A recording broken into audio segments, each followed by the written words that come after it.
बिस्मिल्लाहिर्रहमानिर्रहीम। अस्सलाम वालेकुम नाज़रीन, प्रोग्राम लर्नर में खुश आमदीद। आज हम गुफ्तगू करेंगे पाकिस्तान के अमूर के बारे में और ख़ास करके कोरोना वायरस के इस मौजूदा पैंडेमिक में जो हालात बने हैं उसका मुआवजा करेंगे यूके एंड यूरोप के साथ के जो पाकिस्तान ने इक़दाम किए हैं वो इनाफ है, सफिशिएंट है और पाकिस्तान के इक़दाम पर एतराज़ात भी होते हैं। फिर क्या अगर यहाँ के यहाँ जो बरतानिया और यूरोप है, यहाँ जो हमारे पास वसाइल है, अगर वहां पर पाकिस्तान में होते तो क्या मुख्तलिफ होता। और मौजूदा जो पीटीआई की गवर्नमेंट है इनके बजाय अगर पाकिस्तान के अंदर नवाज शरीफ की या मुस्लिम लीग की या पीपल्स पार्टी की या जरदारी की हुकूमत होती तो क्या मुख्तलिफ होता। इंडिया के अंदर जो हम खबरें देखते हैं वो फैब्रिकेटेड होती है बाजुकात, और बाजुकात सही भी होती है, लेकिन हमें ये पता नहीं चलता कि कौन सी खबर सही है और कौन सी खबर गलत है। इसी तरह मीडिया के ऊपर जो जितने भी प्रोग्राम पेश किए जा रहे होते हैं वो भी सम हो किसी न किसी एतबार से काले मंजन को सफेद और सफेद मंजन को काला करके पेश कर रहे होते हैं। इसी वजह से हमें माइंड हमारा नहीं बनता कि क्या सही है और क्या गलत है। पाकिस्तान के अंदर तो ठीक है, खबरें गलत सही चल सकती हैं। जब ओवरसीज में पाकिस्तानी उन खबरों को मॉनिटर करते हैं, सुनते हैं, तो पाकिस्तान के हवाले से पाकिस्तान के जो वसी तर मफादात है उसको नुकसान पहुंचता है और मायूसी फैलती है।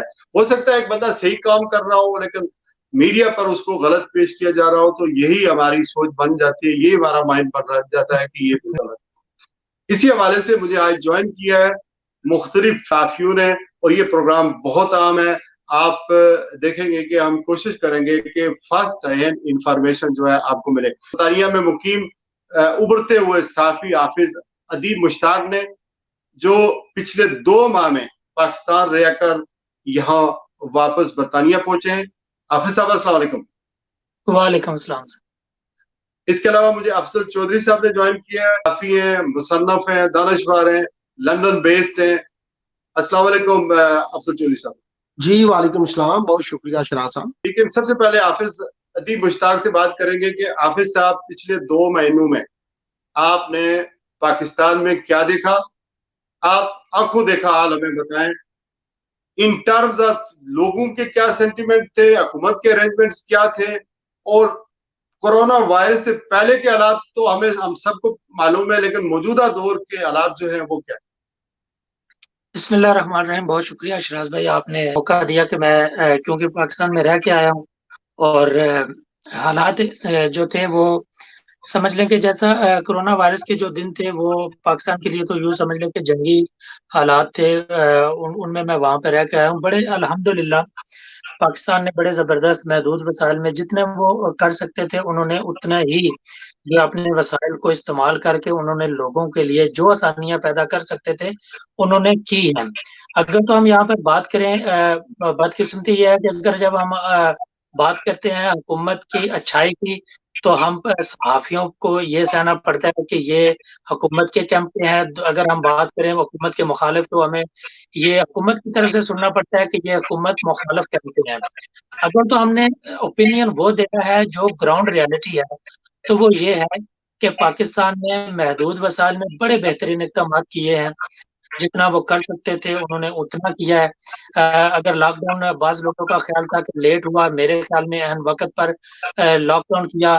फिर जब उसको किस्तवार जब मरहलावार उसको नरम किया गया तो मेरे ख्याल में बड़ा बेहतरीन ये इक़दाम थे कि उनको मरहलावार नरम किया जाता है, क्योंकि पाकिस्तान की इकॉनमी, पाकिस्तान के लोग, पाकिस्तान के जो रहने वाले गली मोहल्ले के लोग हैं उनके पास इतने वसाइल नहीं थे कि वो एक लंबा लॉकडाउन जो है उसका सामना कर सकते।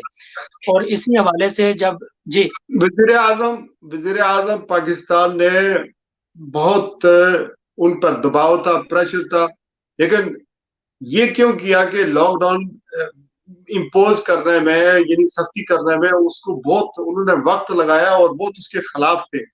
आप समझते हैं कि इनको पहले दिन से इक़दाम तो बहुत अच्छे कर दिए थे, बहुत पहले कर दिए थे, लेकिन लॉकडाउन में जो है वो बहुत रिलेक्टेंस से उन्होंने फैसला किया कि लॉकडाउन करना है। तो ये उनका फैसला किस हद तक दुरुस्त था? देखिए सर, जो पहले 2 हफ्ते का लॉकडाउन था, वो बड़ा सख्त लॉकडाउन था। उस सख्त लॉकडाउन में आपने सोशल मीडिया पर वायरल होती हुई वीडियोस भी देखी होंगी कि वहां पर लोग जब बाहर निकलते थे तो जो रियासती इंतजामिया थी वो बड़ी सख्ती से उनके साथ पेश आती थी। उनमें चाहे वो पुलिस थी और फिर उसके बाद जब रेंजर्स की मदद ली गई, जब आर्मी की मदद ली गई, तो बड़ी सख्त वो 2 हफ्ते का लॉकडाउन बड़ा सख्त लॉकडाउन था। किसी को बगैर इजाजत के बाहर जाना भी, जो है वो इजाजत नहीं थी कि वो बाहर निकले। जो जरूरी चीजें थी वो ऑब्वियसली वो फार्मेसीज वगैरह वो खुली हुई थी, दूध और इस तरह की दुकानें वो भी महदूद जो है वो मुद्दत के लिए उन्होंने ओपन की। एसओपीज जो थे वो भी उनको इम्प्लीमेंट करवाया। जो हमारे सिक्योरिटी फोर्सेस थी उन्होंने बिल्कुल बड़ी सख्ती से उस पर अमल दरामद करवाया। हाँ, जो अगले 2 हफ्ते जो लॉकडाउन हुआ उसमें थोड़ी नरमी आई और वो वक्त की जरूरत थी, क्योंकि मैं जिस शहर में मैं रह रहा हूँ, जिस डिस्ट्रिक्ट में मैं रह रहा हूँ, जिस गली जिस मोहल्ले में मैं रह रहा हूँ, वहां पर मैंने बहुत सारे ऐसे लोग देखे हैं जो दिहाड़ीदार मजदूर थे, जो दिन को काम करते हैं, रात को वो अपने बच्चों के लिए राशन कमा के लाते हैं। 2 हफ्ते तो चले, उन्होंने बर्दाश्त किया, मुहैयर लोगों ने उनके घरों पर खाना भी पहुंचाया, सब कुछ किया। लेकिन पाकिस्तान जैसा मुल्क जिसकी इकोनॉमी ऑलरेडी जो है वो स्ट्रगलिंग पोजीशन में है, वो मुल्क किसी भी सख्त लॉकडाउन का मुतहम्मल किसी सूरत हो ही नहीं सकता। ठीक है, आपके पास वापस आके अफजल चौधरी साहब से पूछता हूँ। अफजल चौधरी साहब, अगर अगर बरतानिया के इकदाम कोरोना वायरस पैराडेमिक के मंजर आम पर आने के बाद देखें और उसको पाकिस्तान का मुवाजना करें, तो आप किस तरह उसका तजिया पेश करेंगे? फिराज साहब, आपने बहुत अच्छा सवाल पूछा। बुनियादी तौर पे यहाँ पे हम लोग जो साफी हैं, यूके हो या यूरोप हो, हम लोग अपना फर्ज ऐन यही समझते हैं कि हम पाकिस्तान की पॉलिटिक्स के साथ ही खेलें, जबकि मैं ये समझता हूँ कि जैसा आपने सवाल किया कि मुआवजा करना चाहिए, कि हम अगर किसी एडवांस कंट्री में हमें रहने का चांस मिला तो हमें मुआवजा करना चाहिए। तो मैं ये समझता हूँ कि जब यूरोप के अंदर मुख्तलिफ ममालिक के अंदर लॉकडाउन हो गया, तो बरतानिया ने भी लॉकडाउन 2 वीक लेटर किया था जाके। 2 वीक ठीक। जब इन्होंने बाद में लॉकडाउन किया, तो उसके बाद चूंकि यहाँ पे अवाम थोड़ी सी बाशऊर है, अवाम साथ भी देती है। चूंकि ठीक है। पाकिस्तान में हमारे बेहंगम ट्रैफिक, बेहंगम अवाम और जो आबादी के लिहाज से भी अगर आप देखें, तो बरतानिया से हम तकरीबन 4 गुना या 3.5 गुना ज्यादा हमारी आबादी है। अच्छा, इतनी ज्यादा आबादी को फिर एक डेवलपिंग और गरीब कंट्रीज के लिए कंट्रोल करना, फिर उनको फीडिंग करवाना रियासत के लिए बड़ा मुश्किल हो जाता है। मैं शुक्रगुजार हूँ उन मुखैर हजरात का भी, उन चैरिटीज का भी, उन ऑर्गेनाइजेशन का भी, जिन्होंने अपनी अपनी कंट्रीब्यूशन उसके अंदर की। और मैं तो काफी टाइम से इस बात का मैं कायल हो गया हूँ और इस बात पे मैं गामजन हो गया हूँ कि पाकिस्तान के अंदर गवर्नमेंट कोई भी हो, वो नून लीग की आ जाए, पीपल्स पार्टी की या जैसा तहरीक इंसाफ की है, हमें रियासत को सपोर्ट करना चाहिए, पाकिस्तान को सपोर्ट करना चाहिए।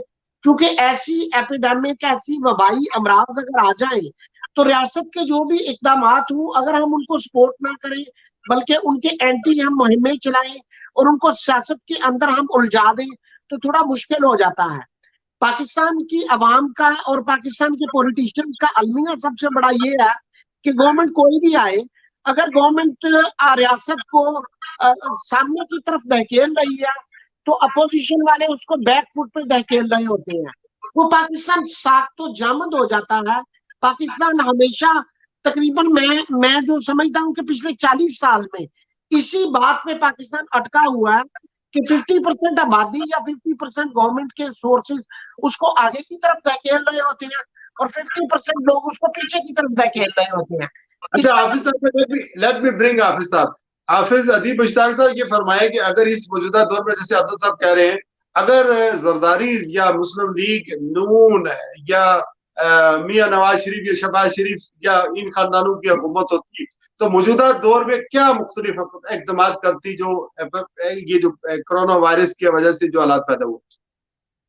जी सर, देखें, सबसे जो ज़रूरी चीज़ होती है वो अवाम का एतमाद होता है कि उसका अपनी हुकूमत पर कितना एतमाद है। उसको जो अवाम होती है उसको ये यकीन हो कि अगर उसको वो किसी स्पेशल हालात से अगर दो चार है, कोई इस तरह का डिजास्टर या इस तरह की कोई उन पर आफत पड़ी है, तो वो अब उस अवाम का अपनी हुकूमत पर कितना एतमाद है। अगर आप देख लें कंपेयर टू पीटीआई, तो आप पीछे चले जाएं, आप उससे पहले जरदारी हुकूमत देख लें, उन्होंने सैलाब का सामना किया, उन्होंने जलजले का सामना किया। नवाज शरीफ की गवर्नमेंट देखें, उन्होंने भी सैलाब और जलजले का सामना किया। लेकिन जब भी वो हुकूमतें जाती हैं, इक़्तिदार उनके पास नहीं रहता, तो उन पर करप्शन के इल्ज़ामात लगते हैं। उन पर ये इल्ज़ामात होते हैं कि वो बाहर से आने वाली इमदाद हो या फिर रियासत जो खुद फंड्स जनरेट करती है, मुखय्यर हज़रात जो पेश करते हैं, उन पर जो भी हो, उन पर इल्ज़ामात लगे। अभी भी आप देख लें सिंध गवर्नमेंट पर अरबों रुपए के ये कोरोना वायरस के दौरान जो मामलात हो रहे हैं, उस पर भी सिंध हुकूमत पर इल्ज़ामात लग रहे हैं। कंपेयर टू पंजाब हुकूमत पर वो के बड़े से लोगों के तहफ़्फ़ुज़ात हैं, लेकिन करप्शन का फ़िलहाल उन पर इस हवाले से कोई इल्ज़ाम नहीं लगा। पिछले दिनों एक फील्ड हॉस्पिटल जिसे बंद किया गया, उस पर अभी कुछ मामलात उठे हैं, लेकिन उस तरह की नहीं है।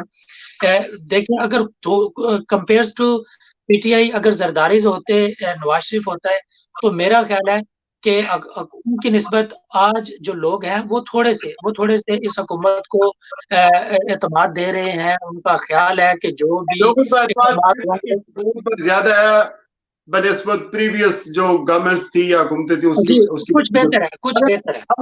अफसर साहब, अगर मैं ये आपसे पूछ पाऊं कि अगर आप इस पैराडेमिक के दौर में पाकिस्तानी मीडिया को वॉच करते हैं और फिर यूके का मीडिया या इंटरनेशनल मीडिया को आप देखते हैं, तो आप दोनों का मुआवजा किस तरह करेंगे?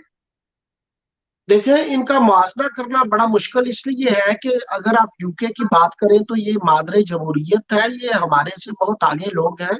ये एक जिम्मेदार मीडिया है, जिम्मेदाराना सहाफत करता है। ये ना तो अपनी आवाम को डराता है और ना अपनी गवर्नमेंट की सिर्फ और सिर्फ नेगेटिव पॉलिसीज और नेगेटिव पॉइंट्स को हाईलाइट करता है। यहाँ का मीडिया सबसे पहले पॉजिटिव पॉइंट दिखाता है, अपनी आवाम को, अपनी गवर्नमेंट को, अपने नाजरीन को होपफुल रखता है। लेकिन हमारा मीडिया जो किरदार करता है, हमारा मीडिया ने तो अवाम को इतना डरा के रख दिया, इतना डरा के रख दिया कि वो एपिडेमिक की बजाय उसको एक कॉन्स्पायरेसी के तौर पे पेश करना शुरू कर दिया। और स्पेशली सोशल मीडिया पे जो खुदरा पौधे हैं, उन्होंने तो इतना नेगेटिव इस एपिडेमिक में किरदार अदा किया कि कितनी अवाम है हमारी, और अवाम में बहुत कम ऐसे लोग हैं जिन्होंने कहा कि इस वबाई मर्ज का किस तरह से हमें इलाज करना चाहिए या किस तरह से हमें प्रिकॉशंस लेनी चाहिए, बल्कि वो इसको साजिश के तौर पर ही लेते रहे। साजिश का तोड़ निकालने में बहुत कम लोगों ने अपना टाइम सर्व किया। और मैं तो हमेशा यही कहता हूं कि अगर कोई भी इशू आ जाता है, कोई इस तरह की वबाई मर्ज आ जाती है, कोई डिजास्टर आ जाता है, तो उसके पॉजिटिव पहलू आप देखें। इसमें पॉजिटिव पहलू क्या है? हम हमेशा नेगेटिव की तरफ क्यों जाते हैं? लेकिन हमारा माइंडसेट इस तरह से बन गया हुआ है कि अगर 90% हमें पॉजिटिव थ्योरीज मिलती हैं, हम 90% पॉजिटिव थ्योरीज को छोड़ के सिर्फ 10% जो नेगेटिव है उनकी तरफ जाते हैं। और हमारी पब्लिक का इस तरह से बना हुआ है कि वो नेगेटिव या साजिश को फौरी तौर पर पे कर लेते हैं। आप समझते हैं कि बरतानिया का जो मीडिया है वो अपनी रियासत के मफाद को पहले तरजीह देता है, उसके बाद जो है बाकी चीजें होती हैं। हाफिज अदीब मुश्ताक साहब, आप वहां पर खबरें देखते रहे होंगे, वहां के मीडिया को अगर आप अपने इस मुल्क के मीडिया से कंपेयर करें, डिफरेंट आपको? मैं सर, अफजल चौधरी साहब की बात बिल्कुल ठीक है। मैं समझता हूँ कि पाकिस्तानी मीडिया ने अपना जितना भी जोर था, शायद उन्होंने लोगों को डराने में लगा दिया, बजाय इसके कि वो लोगों को कोई उम्मीद देते, कोई होप देते, उनको ये बताते कि एक वायरस जो है वो एक हकीकत है। हम इसी कश्मकश में रहे कि ये साजिश है। जिस तरह हमारी आम नॉर्मल थ्योरी है कि हम कहते हैं कि जो भी करवा रहा है इसके पीछे जो है वो अमेरिका है, हमने इस वायरस को भी उसी साजिश की नजर किया। हम यही समझते रहे कि शायद ये कोई इतना बड़ा मामला नहीं होगा या इतना बड़ा ये कोई इशू नहीं है। लेकिन दुनिया में लाखों लोग इस वायरस की नजर हुए। हमारे मीडिया ने कुछ में लोगों ने अच्छा भी किरदार अदा किया, कुछ ने बताया कि वाकई हमें इसको सीरियस लेना चाहिए। लेकिन ओवरऑल मीडिया ने लोगों को इतना डराया कि जो हमें उससे पॉजिटिव पहलू निकालने थे, हमने उसको नेगेटिव लिया और जो नेगेटिव लेना था फिर अब देखें जब जो भी हुकूमत इस सिलसिले में डिसीजन लेती थी, रात को मीडिया डिवाइड नज़र आता था। अगर हुकूमत लॉकडाउन का डिसीजन लेती है, मीडिया उसको दिखा रहा है कि लॉकडाउन नहीं होना चाहिए और अगर जब लॉकडाउन मीडिया को जब हुकूमत ने सख्त किया, तो फिर हम ये कहना शुरू हो गए कि देखिए लॉकडाउन सख्त कर दिया, आम आदमी तो मर जाएगा, उसका क्या होगा? और जब लॉकडाउन को नरम किया, तो फिर ये कहना शुरू हो गया कि लोग तो आज़ादी से बाहर आ जा रहे हैं, हुकूमत के पास वसाइल नहीं है, तो फिर ये पता नहीं इसको कंट्रोल कैसे करेंगे। यानी कि मीडिया ने लोगों का ओपिनियन जो है, वो डिवाइड रखा। अगर उसके एग्जैक्टली, बदले में साथ में डिप्रेशन में लाके खड़ा कर दिया। अच्छा, अफजल चौधरी साहब, मीडिया की जब बात आ गई तो आप बड़े बड़े क्लोजली मॉनिटर, ये जो पाकिस्तान का मीडिया, जो खबरें हमें यहाँ देखते हैं हम लोग, इससे आप समझते हैं कि हमारी जो हमारे मुल्क की सारी खबरें गलत नहीं होती, सही भी दुरुस्त भी होती है, लेकिन सही और गलत में अवाम, आप तो एनालाइज कर सकते हैं क्योंकि आप मीडिया में, मैं समझ सकता हूँ कि मीडिया में, लेकिन ये जो खबरें इस तरह की होती हैं, इसमें अवाम को कैसे पता चले कौन सी खबर सही है, कौन सी गलत है, कौन सा टीवी प्रोग्राम सही है, कौन सा गलत है? फिर इससे अगर मैं दो सवाल एक ही साथ कर लूं कि इससे जो हमारी रियासत है या ओवरसीज जो पाकिस्तानी है, उनमें मायूसी कितनी फैलती है और रियासत के खिलाफ कितनी गलत चीजें जो है वो जा रही होती है, उसके मफाद के खिलाफ कितना मीडिया की खबरें जो है लोगों के माइंड बनाने में, ओपिनियन बनाने में किरदार अदा करते हैं। अच्छा शराज साहब, जो लोग सहाफत या सियासत के साथ वाबस्ता हैं, वो लोग तो खबर और बयानिए का फर्क समझ पाते हैं कि ये एक बयानिया है और ये खबर है। लेकिन हमारी अवाम को कुछ मीडिया के गैर जिम्मेदार सहाफियों ने कंफ्यूज करके रख दिया है बयानिए और खबर में। अवाम अब ये फर्क नहीं जान पा रही कि बयानिया कौन सा है और खबर कौन सी है। अगर तो अवाम ये फर्क समझ सके कि ये एक बयानिया है, जस्ट कि ये एक तहरीके इंसाफ के मिनिस्टर का बयान आया, तो उसके मुकाबले में दूसरे अपोजिशन की जो उसने ये बयान दिया, अगर तो अवाम ये फर्क समझ सके बयानिए का और खबर का, फिर तो अवाम की भलाई हो सकती है। लेकिन हमारी कौम इसमें कंफ्यूज होकर रह गई है, क्योंकि आप, मैं और हमारे जैसे वो लोग जो सियासत या सहाफत से वाबस्ता हैं, वो तो समझ पाते हैं इसका फर्क, लेकिन दूसरे लोग समझ ही नहीं पाते कि इसका फर्क क्या है। गवर्नमेंट एक पॉलिसी अपनी देती है, गवर्नमेंट की पॉलिसी को अगर हम एनकरेज कर सकें, एंडोर्स कर सकें, तो ठीक है, लेकिन मैं समझता हूँ कि पब्लिक को उसको अपोज नहीं करना चाहिए। हम अगर किसी भी गवर्नमेंट की पॉलिसी को अपोज कर रहे होते हैं, इट मीन्स हम अपनी रियासत का नुकसान कर रहे हैं। सियासतदान जो उस पर अपना तबसरा करते हैं, उसको अपोज करते हैं, सियासतदानों का राइट बनता है वो अपना बयानिया जारी करते हैं। सियासतदानों के बयानिए से जो रियासत की पॉलिसी है, रियासत की पॉलिसी को असरअंदाज नहीं होना चाहिए। और अवाम को भी अपना ये ज़हन क्लियर रखना चाहिए कि ये एक अपोजिशन के मिनिस्टर का, जो साबका मिनिस्टर था या कोई पॉलिटिशियन, ये उसका बयानिया है। और मैं समझता हूँ कि कोई भी आए। बहुत शुक्रिया वक्त दिया, और मीडिया और इस वक्त हुकूमत के जो इक़दामात है उस पर आपने गुफ्तगू की। हाफिज असदी मुश्ताक साहब, अगर मैं आपसे पूछ पाऊं कि आप पाकिस्तानी टीवी चैनल की जो खबरें यूके, यूरोप में या ओवरसीज में पाकिस्तानी देखते हैं, उनको किस नजर से देखते हैं, यानी आप उनके बारे में क्या कहें? जी, बिल्कुल ये मैं अगर मौजूदा हालात के बारे में बात करें तो मौजूदा हालात में पाकिस्तान के कुछ मीडिया ने बड़ा ज़िम्मेदाराना जो है वो किरदार अदा किया लोगों में अवेयरनेस के लिए। उन्होंने बड़ी जो है वो मुहिम चलाई, बाकायदा उन्होंने मुहिम चलाई कि लोगों को पता चले कि उन्हें हाथ कैसे धोने हैं, उन्हें समाजी फ़ासला जो है वो कैसे बरकरार रखना है। और दूसरी तरफ अगर हम देखें तो कुछ ऐसे भी लोग थे जो अपनी ख्वाहिश को खबर बनाकर जो है वो पेश करना चाहते हैं और उन्होंने मीडिया पे आके लोगों को डराया भी बहुत। यानी कि मीडिया जो है वो टू साइडेड जो है वो डिवाइड रहा और उस जो उस मीडिया की जो तक़सीम थी उसकी वजह से कन्फ्यूज़ जो थे वो अवाम थी। अवाम अगर कन्फ्यूज़ थे तो ऑब्वियसली ये हुकूमत पाकिस्तान का नुकसान है। जब मीडिया आपका कुछ बता रहा है, अवाम कुछ कर रही है और रियासत की पॉलिसी जो है वो कुछ और है, तो इस सारे मामलात में नुकसान किसको उठाना पड़ता है? अवाम को।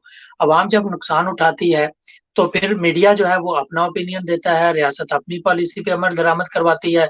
तो इस सारे मामलात में मीडिया ने अपना बाज़ जगहों पर बड़ा अच्छा किरदार अदा किया और बाज़ जगहों पर जैसे अफजल चौधरी साहब ने कहा कि बयानिए को जब किसी सियासी जमात के बयानिए को हमारे जर्नलिस्ट जो हैं वो खबर बना देते हैं और वो उस खबर को फिर बदकिस्मती ये है कि उस खबर को हमारे सहाफ़ी दोस्त सच भी साबित करना चाहते हैं, जबकि उनको पता होता है कि ये खबर सच नहीं है और इस सारी तक़सीम में अवाम को बड़ा नुकसान हुआ और ओवरऑल मीडिया में। थैंक यू वेरी मच हाफिज अदीब मुश्ताक साहब, बहुत शुक्रिया, बहुत मेहरबानी।